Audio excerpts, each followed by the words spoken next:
আসসালামু আলাইকুম গাইস। তো আমরা ইনসাফ একতা সংগঠনের পক্ষ থেকে অসহায় মানুষের কিছু ঈদ উপহার কিনতে গেলাম। তো আমরা অসহায় মানুষের পাশে ইনসাফ একতা সবসময় আছে, সবসময় থাকবে।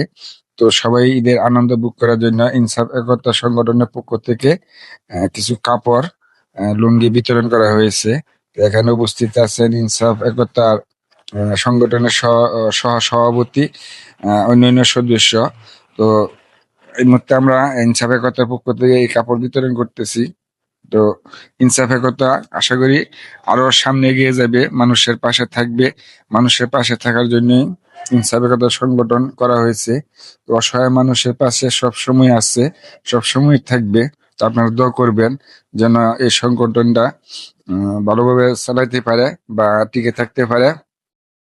তো যে কোনো অসহায় মানুষ ইনসাফ একতায় আসলে হয়তো খালি হাতে যায় না, সবাই কিছু অনুদান দেয়। তো দেখেন আজকে ঈদ উপলক্ষে ঈদের কিছু ঈদ উপহার মানুষের মধ্যে বিতরণ করা হলো। তো কিছু কাপড়, কিছু লুঙ্গি দেওয়া হলো।